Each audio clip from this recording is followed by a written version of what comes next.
आज आपल्यासोबत अशी व्यक्ती आहे की जिनं आंबेडकर चळवळीत केवळ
काही प्रमाणात चित्र आहे. पण बाबासाहेब स्वतः म्हणतात, मी पुतळ्यात सापडला नाही तुम्हाला, पुस्तकात सापडे. देशात तरुणांनी या थोर पुरुषांचा त्यागाचा, बलिदानाचा, कुर्बानीचा, समर्पणाचा वारसा सोबत घेऊन चालावा, उत्सवही साजरा करावा आणि वारसाही घेऊन चालावा. नमस्कार, युसेन पॉडकास्टमध्ये आपल्या सर्वांचं स्वागत. आज आपल्यासोबत अशी व्यक्ती आहे की जिनं आंबेडकर चळवळीत केवळ सहभाग घेतला नाही तर आपलं संपूर्ण आयुष्य या चळवळीला समर्पित केलं. सामाजिक आणि राजकीय क्षेत्रात त्यांना सर म्हणून ओळखलं जातं. बरोबर आहे, आज आपल्यासोबत आहे जोगेंद्र कवाडे सर. सर, आपलं खूप खूप स्वागत. नमस्कार, जय भीम. जय. सर, तुम्ही अनेक दशकं लोकांसाठी झटलात, त्यांच्या प्रश्नांसाठी लढलात, आंदोलनाचं नेतृत्व केलं, लोकप्रतिनिधी म्हणून वेगवेगळ्या जबाबदाऱ्या पार पाडल्यात. आज यशस्वी लोकनेता म्हणून आज जेव्हा तुम्ही मागे वळून बघता आपल्या आयुष्याकडे, कुठली भावना मनात येते? यशस्वी लोकनेता म्हणण्यापेक्षा यशस्वी कार्यकर्ता बनवणं जास्त बरं वाटतं मला. आम्हाला जो वारसा लाभलेला आहे आमच्या कवाडे परिवाराला, तो फुले, शाहू, डॉक्टर बाबासाहेब आंबेडकरांच्या विचारांचा वारसा, चळवळीचा वारसा लाभलेला आहे. आणि त्याच्यामुळे लहानपणापासूनच आमची जडणघडण या थोर पुरुषाच्या क्रांतिकारी विचारांच्या दिशेनेच आमची होत गेली. मग शालेय जीवनापासून तर कॉलेज जीवनापर्यंत, आणि कॉलेज जीवनानंतर मग प्राध्यापकी पेशात आल्यानंतर सामाजिक राजकीय चळवळीपर्यंत जी वाटचाल आमची झाली ती देखील फुले, शाहू, डॉक्टर बाबासाहेब आंबेडकरांच्या वैचारिक अधिष्ठानावरच आमची वाटचाल सुरू आहे, आजही सुरू आहे. म्हणजे बाबासाहेबांची मानवमुक्तीची चळवळ जी आहे त्याने तळहातावर विस्तव घेऊन चालण्यासारखी आहे. किंतु परंतुला जागा नाही तिथे. डू ऑर डाय ज्याला आपण म्हणतो, कर किंवा मर, या जाणीवेतून डॉक्टर बाबासाहेब आंबेडकरांच्या, ज्योतिबा फुलांच्या विचाराचे वाहक म्हणून आपल्याला काम करता येईल. डॉक्टर बाबासाहेब आंबेडकरांनी आपले 3 गुरु सांगितले. पहिला गुरु सिद्धार्थ गौतम बुद्ध, बघा जी परंपरा कशी आहे. दुसरे गुरु कबीर, क्रांतिकारी संत कबीर, आणि तिसरे गुरु ज्योतिबा फुले, महात्मा ज्योतिबा फुले. आता आपल्याला आश्चर्य वाटेल, हे 3ही गुरु जे बाबासाहेबांनी मानले हे त्याच्या जातीचे नव्हते, बाबासाहेबांच्या जातीचे नव्हते. डोळसपणे त्यांनी आपले गुरु, पण मानवी कल्याणाचा विचार मांडणारे, समतेवर निष्ठा असलेले, अक्षुण्य निष्ठा असलेले, क्षमतेवर, मग बुद्ध असतील, कबीर असतील, फुले असतील, निष्ठा असणारी ही थोर पुरुष, त्यांना बाबासाहेबांनी आपला गुरु मानला. गुरुचं तर मोठेपण आहेच, थोरपण आहेच, पण बाबासाहेबचं तेवढंच थोरपण आहे, मोठेपण आहे. मला कधी कधी पण आश्चर्य वाटतं, जगातील जे जे काही चांगलं आहे तिथे बाबासाहेबांनी स्वीकारलं, मोठे भेदभाव नाही केले. जे उत्कृष्ट आहे, जे चांगलं, जे श्रेष्ठ आहे ते ते बाबासाहेबांनी निवडलं आणि दिलं, अनुयायांना दिलं, सर्वांना, देशाला दिलं, सर्वांना दिलं, राज्यघटना दिली. बाबासाहेबांनी जे चांगलं होतं ते स्वीकारलं, जे उत्कृष्ट होतं ते स्वीकारलं. पण दुर्दैव आमच्या देशाचं असं आहे की बाबासाहेबाला देश अजून स्वीकारायला तयार नाही. बाबासाहेबांनी तयार केलेली जगातील सर्वश्रेष्ठ अशा प्रकारची भारतीय राज्यघटना जगाने गौरव केलेला आहे, विद्वानाने गौरव केला आहे. त्या राज्यघटनेबद्दलही द्वेष बाळगला जातो. तेव्हा काय असेल बघ. देश बाबासाहेबांना का स्वीकारत नाही आहे. अजूनही पुतळे तोडले जातात, फोटो पाडले जातात, बौद्धांवर दलितांवर अत्याचार केले जातात, अनन्वित अत्याचार केले जातात, अमानुष अत्याचार केले जातात. 70-75 वर्षाचं स्वातंत्र्य झालं आपलं. आमच्या देशाच्या स्वातंत्र्याला माणुसकीचे धुमारे का फुटत नाही. मी म्हटलं आम्ही शिवाजी महाराज स्वीकारला, आम्ही ज्योतिबा फुले स्वीकारला, कबीर स्वीकारला, पंजाबराव देशमुख स्वीकारला, आम्ही सर्व चांगलं स्वीकारलं बा. आणि तुम्ही आमच्या कोणाच्याही घरी जाऊन बघा, भगवान बुद्ध बाबासाहेबाच्या फोटोच्या सोबत ज्योतिबाचा फोटो आहे, शिवाजी महाराजांचा फोटो आहे, शाहू राजांचा फोटो आहे, अलीकडे संभाजी महाराजांचा फोटो लागतो. पण तुमच्यापैकी किती लोकांच्या घरी बाबासाहेबांचा फोटो आहे म्हटलं. 1960 ते 1990 हा आंबेडकरी चळवळीचा एक तो मंतरलेला काळ असं वर्णन केलं जातं. आणि याच दरम्यान तुम्ही लाँग मार्च काढला होता, जेव्हा विद्यापीठ नामांतरण जे आंदोलन होतं त्या अनुषंगाने. त्या आंदोलनाची संकल्पना तुम्हाला कशी सुचली? 1960 ते 1990 हा कालखंड अत्यंत महत्त्वाचा कालखंड आहे. ऐतिहासिक दलितांच्या चळवळीतील आंबेडकरी चळवळीचे महत्त्वाचा कालखंड आहे. धम्मदीक्षेनंतर प्रचंड धर्मांतराची चळवळ राज्यात देशात सुरू झाली. अनुसूचित जातीच्या गरीब लोकांना काळजी वाटत होती. आता आम्ही बौद्ध धर्म, आमच्या आरक्षणाचं कसं होणार. बाबासाहेब म्हणाले होते की आरक्षण माझ्या खिशात आहे, काही काळजी करू नका. खिशात आहे म्हणजे अर्थ काय, आम्ही स्वतःच्या हिमतीवर पुन्हा आरक्षण मिळवून घेऊ, हे ती हिंमत होती. समाजाला विश्वास होता बाबासाहेबांचा. ही काळजी करायचं कारण नाही. जसं संघर्ष करून आपण आरक्षण मिळवलं, काँग्रेसशी भांडलो, इंग्रजांशी भांडलो, गांधीजींशीही भांडलो. मराठवाडा विद्यापीठाला बाबासाहेब आंबेडकर नाव मिळावं, नामांतर ठरावाची अंमलबजावणी व्हावी, यासाठी भीमसैनिकांचा लाँग मार्च होता. मध्ये अडवला, बुलढाणा जिल्ह्यामध्ये अडवला, देऊळगाव राजेजवळ आमची जेल यात्रा सुरू झाली. आम्हाला अटक केली, सर्वांना वेगळ्या जेलमध्ये पाठवलं. म्हणजे लाँग मार्चला अडवण्यासाठी देखील मिलिटरी पद्धतीची रचना केली होती. ते मिलिटरीची ज्या पद्धतीने करतात शत्रूला अडवण्यासाठी, ज्या पद्धतीने ते रात्री 1 वाजता लाठी हल्ला केला. आमच्या सडकेवर झोपलेले आम्ही सर्व, मारहाण केली, दगडफेक, मोटारीमध्ये भरलं, वेगवेगळ्या जेलमध्ये पाठवलं.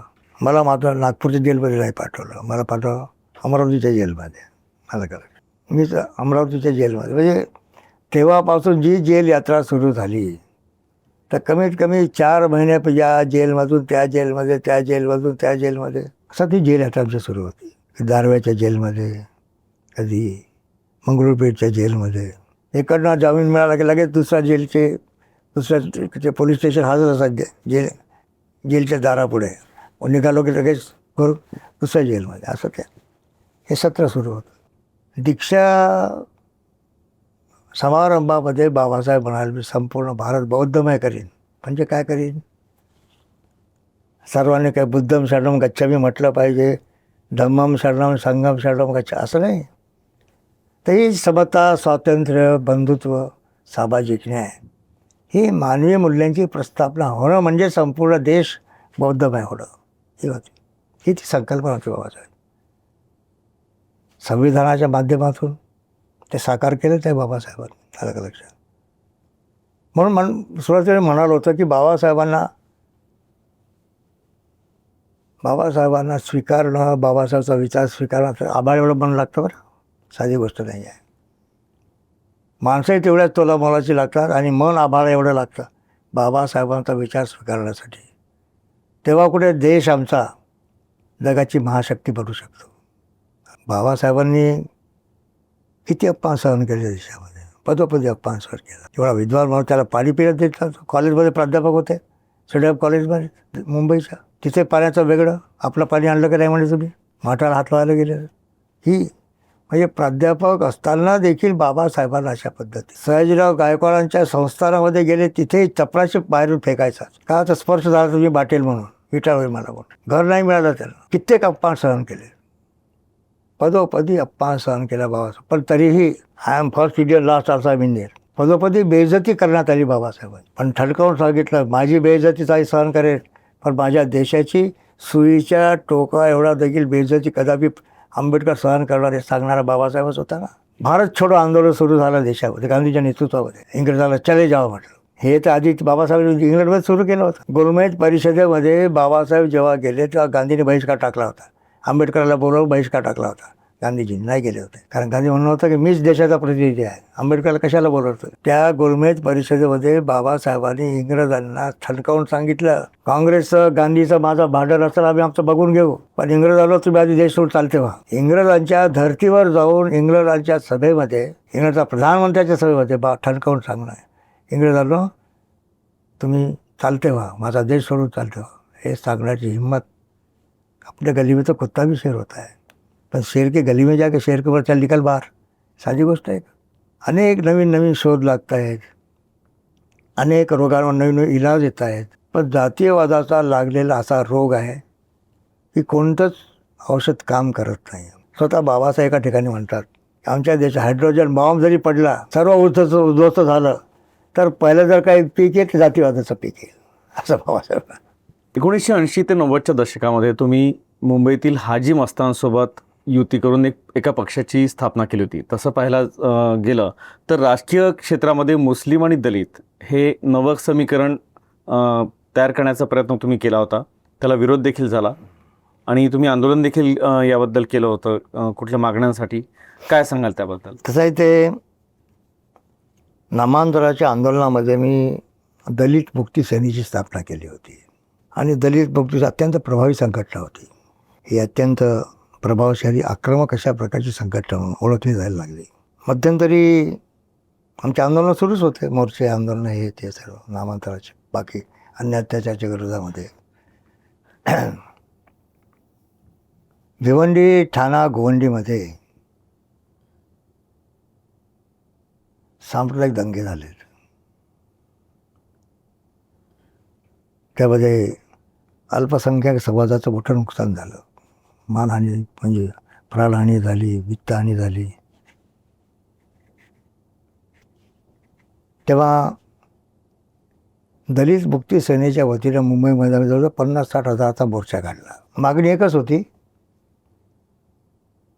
हे जे सांप्रदायिक दंगे झाले त्याची न्यायालयीन चौकशी झाली. आमच्या दलित मुक्ती सेनेच्या मुंबई शाखेने खूप मदत केली पीडित लोकांना त्यावेळेस या दंगलीमध्ये.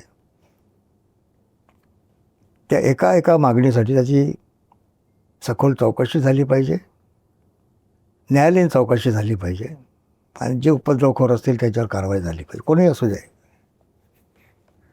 याच्या बातम्या सर्वीकडे आल्यात. मुंबईतून एक नागपाड्यातून एक वर्तमानपत्र निघतं, उर्दू वर्तमानपत्र, अखबार आलम. त्यांनी ती संपूर्ण मोर्चाचं वृत्तांत छापलं.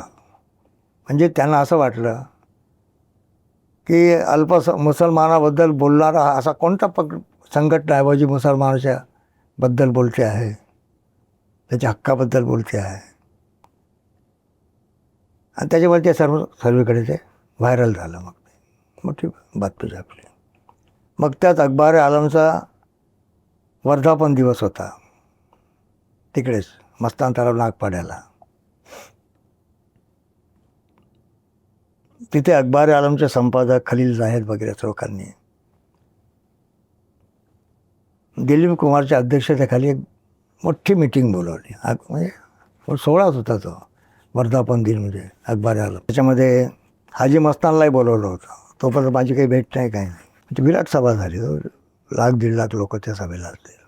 काही मुस्लिम कार्यकर्त्यांना सोबत घेऊन अंधेरीमध्ये फिदाई बाग नावाचा एक बगीचा आहे अंधेरीमध्ये, तिथे एक मीटिंग बोलवली आमच्या कार्यकर्त्याची आणि मुस्लिम कार्यकर्त्याची. आणि त्या ठिकाणी दलित अल्पसंख्याक सुरक्षा महासंघाची घोषणा केली. ही बातमी जेव्हा हाजी मस्तान साहेबांना कळली तेव्हा त्यांनी भेटीसाठी निरोप पाठवला. तेव्हा ते हॉस्पिटलमध्ये होते. आम्ही भेटायला गेलो.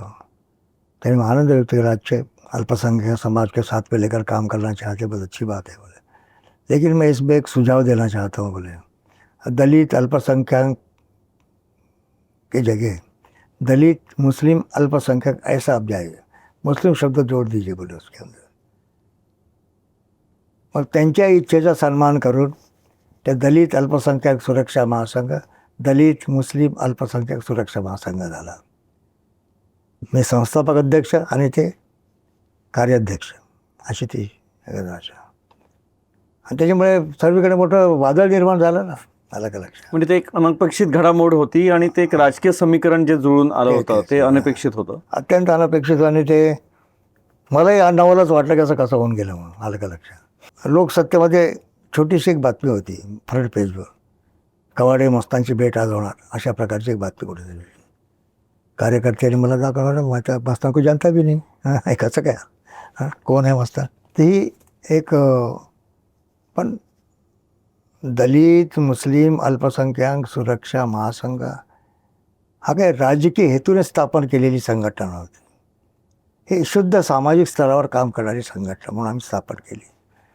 नंतर हळूहळू जसं इतर संघटना येते, जसं शिवसेना स्थापन झाली सामाजिक संघटना म्हणून, तसं हळूहळू बघते त्याला राजकीय स्वरूप यायला लागलं. मग आम्ही मुंबई महानगरपालिकेच्या निवडणुका लढली, दलित मुस्लिम अल्पसंख्याक सुरक्षा महासंघाच्या. लोकसभेच्या निवडणुका लढलो आम्ही, विधानसभेच्या निवडणुका लढलो.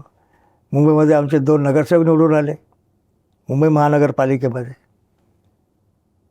तेव्हा शिवसेनेने जसं बाळासाहेब ठाकरेंनी निरोप पाठवला की त्याला महापौर पदाजवळ कमी पडत होते, काही मतं कमी पडत होते, मेसेज पाठवा की आम्हाला तुमची मदत करा म्हणून. केली मदत त्यांना, बाळासाहेब ठाकरेंना. आमची 2 मतं दिली त्याने, महापौर झाला त्यांचा. ही अनेक घडामोडी होत गेल्या राजकीय घडामोडी. पण दलित मुस्लिम अल्पसंख्याक सुरक्षा महासंघाचं एवढं वाढलं ते प्रश्न. कुठेही सभा आमची 1,00,000-1.5 लाखाची सभा व्हायची, कुठलीही सभा. महाराष्ट्रामध्ये फिरलो, बंगालमध्ये गेलो, बिहारमध्ये गेलो, UPमध्ये आमची बंदीच घातली UPमध्ये माझ्या आणि मस्तांच्या सभेवर. आलं का लक्षात? हरियाणामध्ये गेलो, आंध्र प्रदेशात गेलो, तामिळनाडूमध्ये गेलो, देशाच्या अनेक राज्यांमध्ये आम्ही दौरे केलेत. म्हणजे अशा अनेक आठवणी त्या याच्याशी आहे. डॉक्टर बाबासाहेब आंबेडकरांनी शिका, संघटित व्हा आणि आपल्या हक्कासाठी संघर्ष करा असा मूलमंत्र दिला. त्या आव्हानाला किंवा त्या शिकवणीला प्रतिसाद देत हजारो लाखो कार्यकर्त्यांनी चळवळीत झोकून दिलं. पण आज राजकीय नेते या चळवळीतील एकत्र नाही असं चित्र आहे.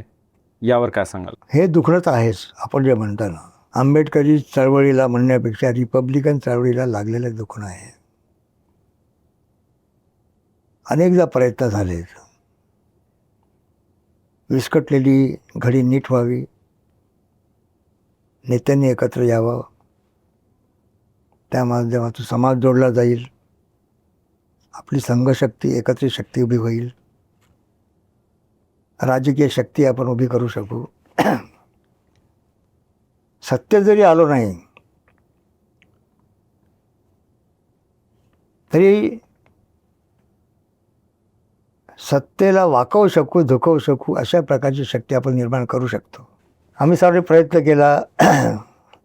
1991मध्ये एकत्र येण्याचा, एकत्र आलो. 94मध्ये पुन्हा एकत्र आलो आम्ही. आणि 94मध्ये रिपब्लिकन पार्टी ऑफ इंडियाच्या वतीनं स्वबळावर लोकसभेच्या निवडणुका लढलो आम्ही, स्वबळावर, कोणाशीही समझोता न करता. आणि त्या लोकसभेच्या निवडणुकीत आम्हाला एवढं मतदान प्राप्त झालं की आमच्या पक्षाला मान्यता मिळेल राज्यस्तरावर. निवडणूक चिन्ह मिळालं आम्हाला, उगवता सूर्य. आलं का लक्ष? काँग्रेससोबत रिपब्लिकन पार्टी ऑफ इंडियाची आघाडी झाली, युती झाली. त्या युतीमध्ये काँग्रेस ते रिपब्लिकन पक्षाला 4 जागा सोडल्यात. मुंबईतून 1, अमरावती, अकोला आणि चिमूर अशा 4 जागा सोडल्या. आणि बाकी काँग्रेस. मुंबईमधून आठवलेजी, अमरावतीतून गवई साहेब, अकोल्यातून प्रकाश आंबेडकर आणि चिमूरमधून तुम्ही स्वतः. म्हणजे हा रिपब्लिकन चळवळीच्या इतर कोणत्याही राजकीय पक्षाच्या जीवनातील एकमेव घटना अशी आहे की जिथे 100% निकाल लागला. रिपब्लिकन ऐक्याचा चमत्कार होता. 4 खासदार निवडून येणं तर संपूर्ण देशामध्ये आनंदोत्सव साजरा झाला. दलित चळवळीमध्ये राजकीय क्षेत्रात एक मोठी घटना होती. आणि रिपब्लिकन पक्षाबद्दलचं आकर्षण वाढत गेलं लोकांचं. इथं अनेक समाजाचे लोक रिपब्लिकन पक्ष जोडले जाऊ लागले. हा एक प्लस पॉईंटच होता. तसाही रिपब्लिकन पक्ष काही विशिष्ट जातीचा पक्ष नाहीच आहे बरं, पण स्टॅम्प केलं गेलं. जे मीडिया असं आहे की तो स्टॅम्प करून टाकते कोणालाही. कधी दिल्लीमध्ये 4ही नेते कधी निवांतपणे गप्पांचे फळ रंगले किंवा कधी पुढे वाटचालीची चर्चा झाली? आठवले, गवई आम्ही सातत्याने बसवतो. फक्त बाळासाहेब थोडंसं. मग पुढील वाटचालीबाबत कधी काही चर्चा वगैरे रंगली? कधी चालेल ना. जेव्हा ही लोकसभा बरखास्त झाली तेव्हा परत आता राजकीय निर्णय पुन्हा निवडणुका 13व्या लोकसभेच्या 1999मध्ये पुन्हा निवडणुका घोषित झाल्या. तेव्हा आम्ही काँग्रेससोबत होतो. शरद पवार काँग्रेसचे मोठे नेते होते. सोनियाजी अध्यक्ष होते काँग्रेसच्या. शरद पवार आणि सोनियाजी काँग्रेसपासून वेगळं पडून राष्ट्रवादी काँग्रेसची घोषणा केली. काँग्रेसमध्ये फूट पडली. त्याचा परिणाम रिपब्लिक ॲक्टच्यावरही झाला. आला का लक्षात? दुर्दैवानं व्हायला नको होता. शरद पवार बाहेर पडले. त्यांनी राष्ट्रवादी काँग्रेसची निर्माण केली. काँग्रेसशी संबंध तोडला. या निवडणुकीमध्ये आघाडी युती करायची कुणासोबत हा प्रश्न आमच्या रिपब्लिकन पक्षापुढे, कारण काही गरजच नव्हती. हा काही प्रश्न नव्हता आमच्यासाठी. पण काही मंडळी शरद पवारांच्या सोबत आपण गेलं पाहिजे अशी म्हणणारी होती. किंवा काही स्वबळाचा पण कदाचित विचार आला असेल, असं येऊ शकतं. जर काँग्रेससोबत जायचं की शरद पवारांच्या सोबत जायचं यासाठी जर पक्ष फुटत असेल तर दोन्हा चुलीत जाऊ द्या. आपण एकत्र राहून लढू. काय लढू पडू काय व्हायचं होईल, पण एकत्र राहून लढू आपण. मी देखील गवई साहेबांच्या सोबत काँग्रेससोबत कधी, कारण मूळ आमची युती काँग्रेससोबतच होती. त्याच्यामुळे ते दुसरं काही कारण नव्हतं. तुम्ही शिक्षक होतात, शिक्षकी पेशात होतात, प्राध्यापक म्हणून तुम्ही विद्यार्थ्यांना घडवलं, मग राजकारणात आला. राजकारणात ठरवून आल्यात की अपघातानं आले? काही खास घटना किंवा काही खास प्रेरणा तुम्हाला मिळाली का? नाही, राजकारणात मी काही ठरवून वगैरे आलो नाही. राजकारण हा पिंडच नाही आपला खरं पाहिलं तर. एक सामाजिक कार्यकर्ता, शैक्षणिक क्षेत्रात काम करणारा कार्यकर्ता म्हणून आमची ओळख होती. पण या नामांतराच्या आंदोलनानंतर जो लॉंग मार्च निघाला, दलित मुक्ती सेना स्थापन केली आणि मग जे रिपब्लिकन ऐक्य निर्माण झालं, त्या रिपब्लिकन ऐक्यामध्ये दलित मुक्ती सेना विलीन करून टाका असा प्रस्ताव आला. दलित पॅन्थर आणि दलित मुक्ती सेना विलीन करून टाका. त्यामुळे इच्छा नसताना देखील आम्हाला रिपब्लिकन ऐक्यामध्ये सामील व्हावं लागलं. तेव्हापासून आम्ही आहोत आता रिपब्लिकन. असं आहे ते. म्हणजे ठरवलं काय आम्ही राजकारणामध्ये राजकीय पक्षामध्ये गेलो नाही. मोठा पिंड आम्ही बॉर्न ॲज रिपब्लिकन, डाय ॲज रिपब्लिकन. आला का लक्षात? प्रश्न तो नाही आहे. ठरवून आम्ही राजकारणात आलो नाही आहे. राजकारण पिंडच नाही, आजही नाही आहे आमचा पिंड. त्यामुळे अपघाताने राजकारणामध्ये आलो आणि जनतेने देखील साथ दिली. तुम्हाला माहीत असेल, राजकारण म्हणजे घाणेरडं असं क्षेत्र आहे. घाणीला साफ करायचं असेल तर स्वच्छ पाणीच लागतं. घाण पाणी घाण स्वच्छ नाही करता येत. राजकारणाची घाण स्वच्छ करायची असेल तर स्वच्छ मनाची, स्वच्छ विचाराची तरुण मंडळी राजकारणात आली पाहिजे. भेदभावाच्या, जातीवाच्या भिंती तोडून खुल्या दिलाने, खुल्या मनाने, जसं आकाशाला कवेत घ्यावं त्या पद्धतीने संपूर्ण देशाला कवेत घेण्याची प्रवृत्ती ठेवून आमच्या तरुणांनी राजकारणात आलं पाहिजे. तेव्हा कुठे राजकारण चांगलं होईल आणि देश विश्वगुरू बनेल. आलं का लक्षात? तरुणांचा फार आवश्यक आहे राजकारणात. तुमच्या सान्निध्यात जे कोणी येतं किंवा म्हणजे अनेकांच्या मनात हा प्रश्न निर्माण होतो की तुमची एक ओळख म्हणजे तुम्ही खांद्यावर असलेली शाल, म्हणजे कवाडे सरांचा एक जो लुक आहे तो एक पेटंट असं ट्रेडमार्क असं हे आहे तुमचं. तर यामागे काही खास कारण? त्याचं काही खास कारण म्हणता येत नाही. सिम्बॉलाइज झालं ते आता. आलं का लक्षात? आम्ही जेव्हा आता दाढी माझी वाढली तिहारच्या जेलमध्ये, तेव्हापासून काय बौद्धांचे आंदोलन झालं, सवलतीचं आंदोलन झालं, तेव्हापासून दाढी आहेच. मला नामांतराचं आंदोलन लॉंग मार्च झाला, तेव्हापासून खांद्यावर. आता एवढं चालत जायचं, काय घेऊन जायचं सोबत? अगोदर येता येत नाही. एक आपली शबनम बॅग, एक पॅन्ट शर्ट, अंडरवेअर, छोटासा टॉवेल आणि खांद्यावर पांघरायला घोंगडा. ही ती ओळख तेव्हापासून जे सुरू झाली ती आहेच. नंतर त्या सेवा असं झालं की अनेक लोक मला विचारतात की सर्व झाला तर शाल कशाला पाहिजे तुम्हाला? म्हटलं ये मेरा कफन. म्हणजे प्राध्यापक कवाडे खांद्यावर शाल घेऊन चालतो, म्हणजे हा जो संघर्ष तो झाला आमचा, स्वतःचं कफन स्वतः सोबत घेऊन चालला आहे. दुर्दैवाने आमचा मृत्यू झाला. काही पांघरायला असलं कमीच माझी शाल तर माझ्याजवळ आहे ना. ते खुद का कफन खुद लेके जाणे, ही भावना ज्याच्यामध्ये असते तो मरणाला कधी घाबरत असतो. आलं का लक्षात? संकटाला घाबरत असतो. तेव्हा ही शाळ आता माझी कफन ओळख झालेली आहे. त्याच्यामुळे वाटचाल करताना कशाची भीती वाटत नाही. तुमचा मुलगा जयदीप हे देखील राजकारणात आहे. आज एका मंडळाची म्हणजे एका महामंडळाच्या उपाध्यक्षपदाची त्यांच्याकडे जबाबदारी आहे. तुम्ही स्वतः राजकीय नेते आहात आणि ते एक नवखे राजकीय म्हणजे त्यांनी नुकतंच पदार्पण केलं आहे. एक राजकीय नेते म्हणून तुम्ही काय सांगाल त्यांना, आणि एक वडील म्हणून मुलाच्या नात्यानं, म्हणजे तुमच्या 2 भूमिका मी आता मांडल्या, तर तुम्ही काय सल्ले द्याल? कसं आहे, एक वडील बाजून माझं हे सांगणं आहे की त्यांनी घर संसार सांभाळत असताना समाजाच्या, आंबेडकरी समाजाच्या संसाराकडे देखील लक्ष देणं आवश्यक आहे. स्वतः संसार आहे. राजकारण करताना आता जेव्हा तो त्याचे फोटो माझे लहानपणचे फोटो आहेत, मोर्चामध्ये सोबत बोट धरून चालताना फोटो आहेत, माझा आणि हाजी मस्ताचा बोट घेऊन चालतानाचा फोटो आहे मुंबईच्या मोर्चाचा. बाळकडू त्याला आंदोलनाचं बाळकडू आहे. मम्मी त्याला विचारायची, त्याची आई त्याला विचारायची, अरे मोठा होऊन जरा अभ्यास वगैरे कर, मोठा होऊन तुला नोकरी वगैरे करावी लागेल. तर त्याचं म्हणणं, मी नोकरी कभी नाही करूंगा, पंक्चर की दुकान लगाव घाले की नोकरी नाही करूंगा. हे त्याचं त्या शालेय जीवनात त्याचं म्हणणं. तेव्हापासूनच त्याला चळवळीमध्ये स्वतःला समर्पित करून टाकलेलं आहे तेव्हापासूनच. आणि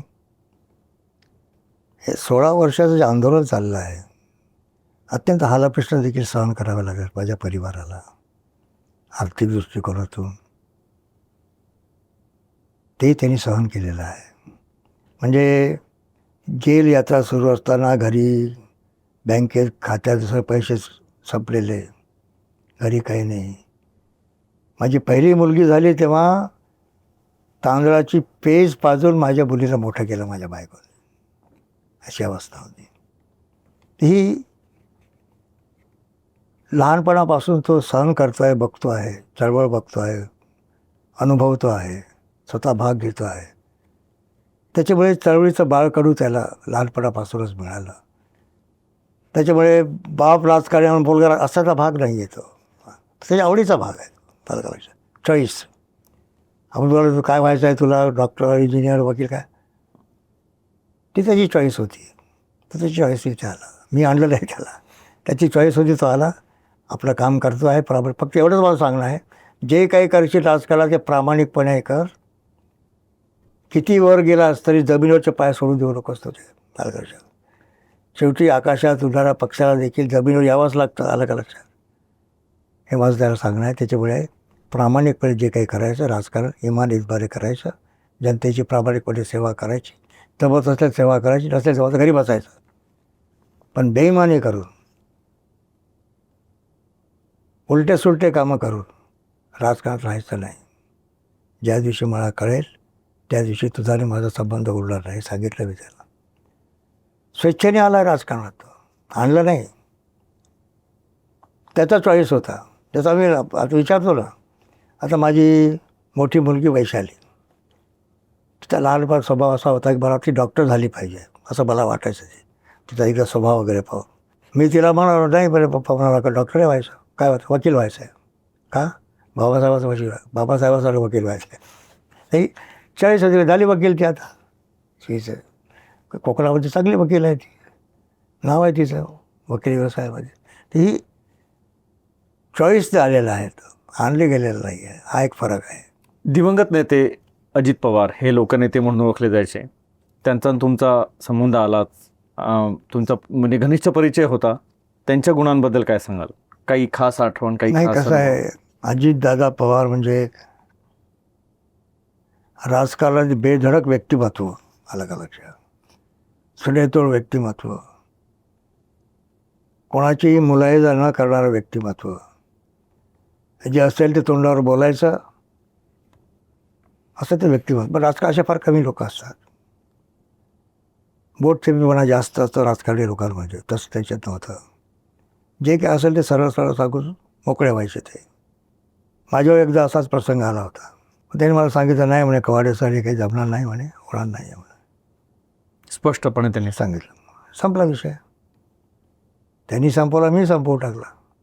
जेव्हा दादा स्वतः सांगतात की होणार नाही, संपणारा विषय, काय उरलं नाही. राजकारणामध्ये अशी स्पष्ट वक्तेपणाची भूमिका घेणारे, चांगलं वाटेल की नाही वाटेल, रुचेल की रुचणार नाही याची फिकर न करता सडेतोडपणे आपलं मत मांडणारे स्पष्ट वक्ते, अशा प्रकारचे राजकारणी अजितदादा होते. आणि अशी फार कमी राजकारणामध्ये मंडळी असतात.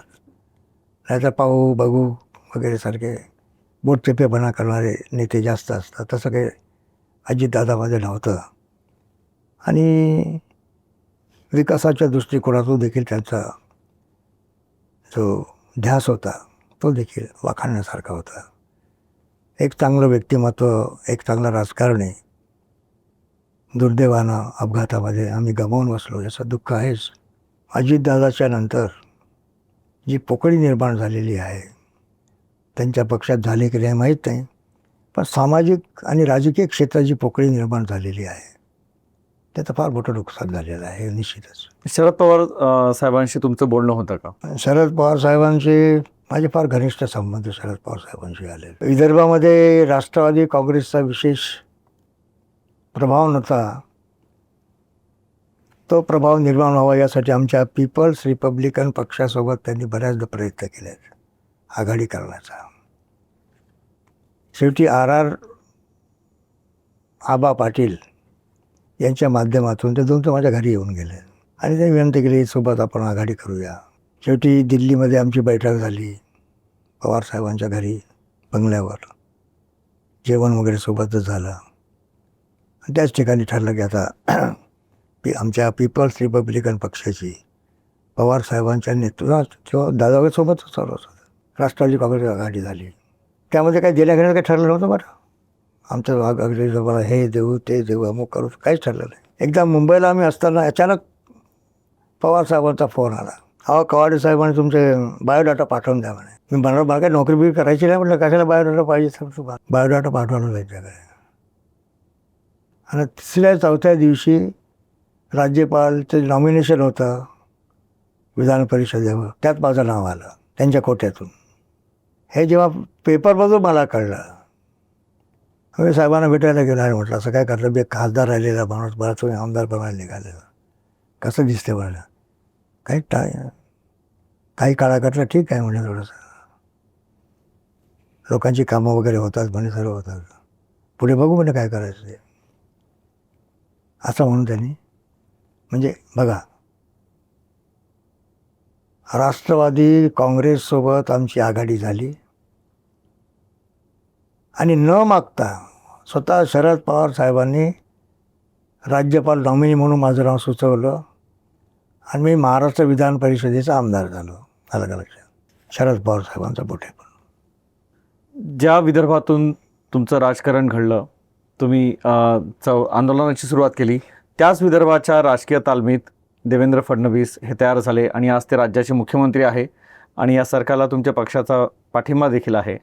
देवेंद्र फडणवीसांच्या म्हणजे गुणांबद्दल काय सांगाल? त्यांचे कोणते गुण तुम्हाला आवडतात? सामाजिक कल्याणाचे निर्णय घेण्यामध्ये जी तत्परता देवेंद्र फडणवीस मुख्यमंत्री दाखवतात ती खरोखर महत्त्वाची आहे. शासकीय निर्णय असतील, आता मराठा आरक्षणाचाच प्रश्न आपण घ्या, धनगर आरक्षणाचा प्रश्न अजून पेंडिंगच आहे. अशा प्रकारची आव्हानं जेव्हा सरकारपुढे उभी झाली तेव्हा त्या आव्हानाला लिलया पेलण्याचं कौशल्य देवेंद्र फडणवीसांमध्ये आहे. ते ते दाखवून दिलं इतक्या वर्षाचे त्यांच्या काळामध्ये. एकनाथजी शिंदे शिवसेनेपासून वेगळे गेलेत, महाराष्ट्राचे मुख्यमंत्री झालेत आणि मुख्यमंत्री असलेले देवेंद्र फडणवीस उपमुख्यमंत्री झाले. तर जो धीरदत्तपणा ज्याला आपण पाहिजे मला का लक्षात, तो त्यांच्यामध्ये आज तो धीरदत्तपणा आमचे एकनाथ शिंदे दाखवत आहेत मला का लक्षात. तेव्हा मुख्यमंत्री म्हणून देवेंद्र फडणवीस यांची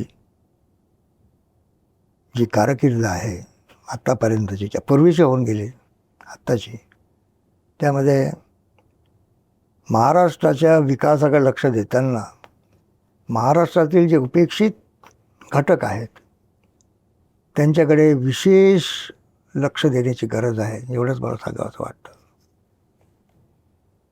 ते जर झालं तर त्यांचं नेतृत्व सर्वसमावेशक होईल आणि देवेंद्र फडणवीस यांचं नेतृत्व सर्वसमावेशक व्हावं असं वाटत असेल तर राज्यातील उपेक्षित, वंचित, दलित, आदिवासी, ओबीसी, अल्पसंख्याक या सर्व समाजाच्या सर्वांगीण विकासाचे कार्यक्रम राबवण्याची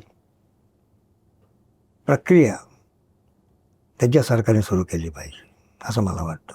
दत्ता मेघे यांचं नुकतंच निधन झालं, पण त्यांच्या कुटुंबियाशी त्यांच्याशी तुमचे अतिशय घनिष्ठ संबंध होते. काही त्यांच्या आठवणी?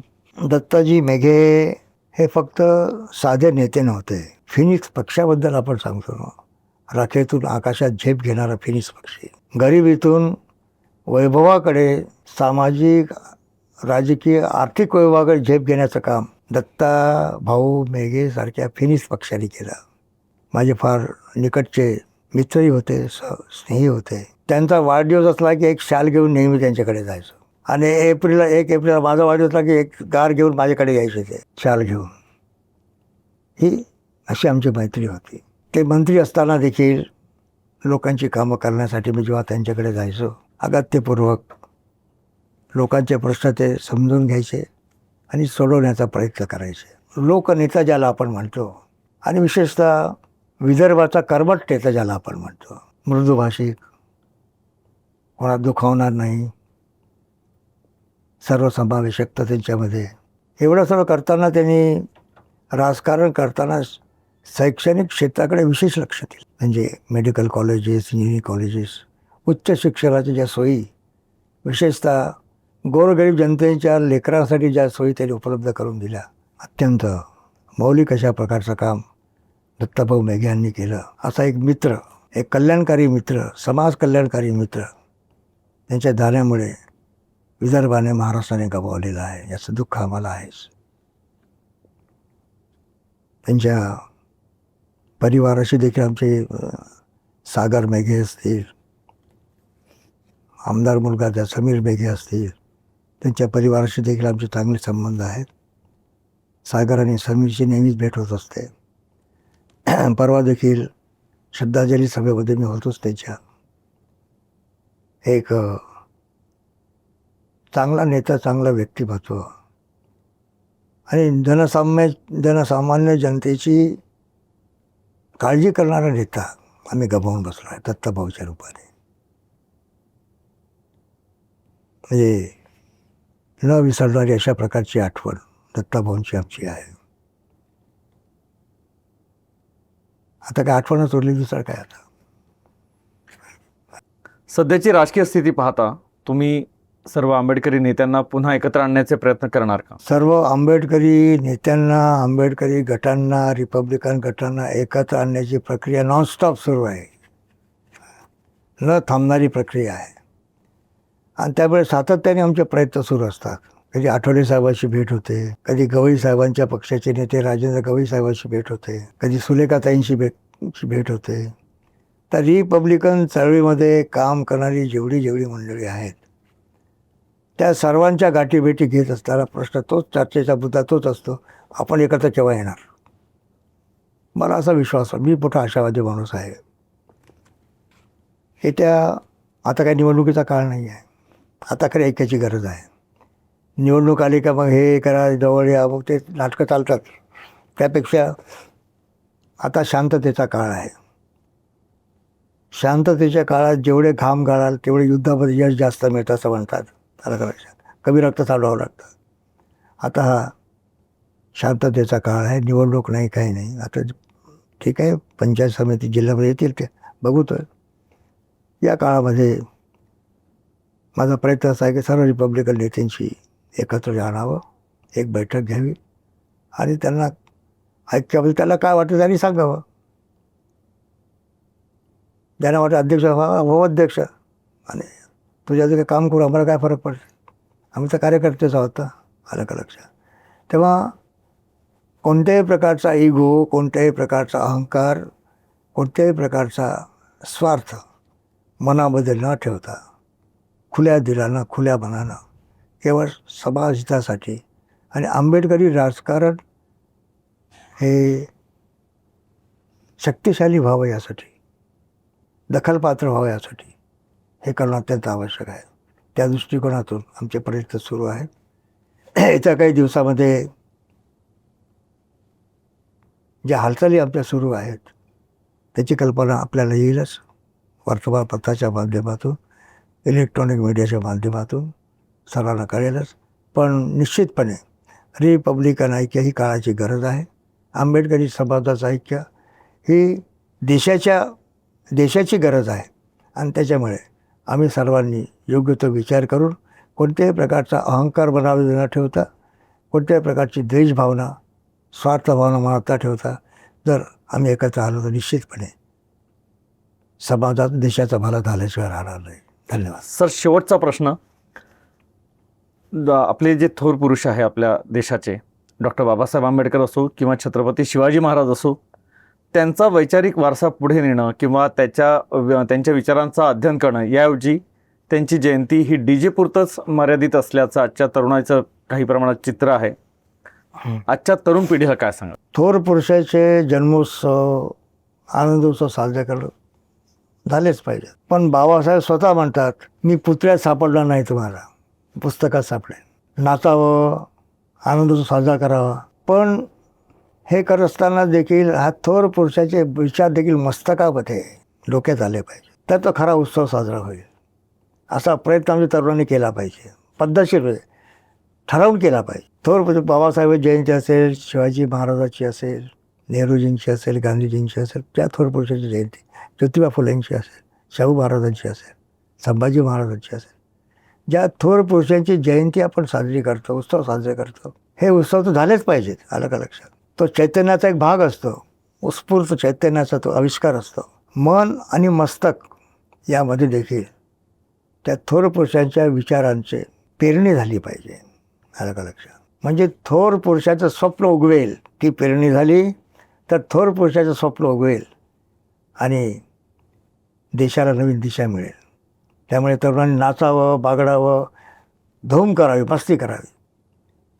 हे करत असतानाच हे लक्षात ठेवावं की ज्या कारणासाठी, ज्या गोष्टीसाठी या थोर पुरुषांनी जीवाचं रान केलं, रक्ताचं पाणी केलं, हाडाची काढा केली, त्यांच्या त्यागाचा, बलिदानाचा, कोरबलीचा वारसा देखील जोपासावा. हे आमच्या तरुणांनी करावं अशी माझी आपल्या देशातील तरुणांना, कोणत्या जातीचा असेल तो, देशाचा तरुण आहे तो, मी देशाचा तरुण म्हणतो, जातीय तरुण म्हणत नाही. देशाच्या तरुणांनी या थोर पुरुषांचा त्यागाचा, बलिदानाचा, कुर्बानीचा, समर्पणाचा वारसा सोबत घेऊन चालावा, उत्सवही साजरा करावा आणि वारसाही घेऊन चालावा. हे जर केलं तर निश्चितपणे आमचा देश जगातील महाशक्ती बनल्याशिवाय राहणार नाही. बाबासाहेब आंबेडकरांचं, ज्योतिबा फुलेंचं स्वप्न साकार झाल्याशिवाय राहणार आहे असा मला विश्वास वाटतो. धन्यवाद. जय भीम. आज आपल्यासोबत होते जोगेंद्र कवाडे सर. त्यांनी आपल्या जुन्या आठवणींना उजाळा दिला, मनसोक्तपणे आपल्या भावना व्यक्त केल्या. पुन्हा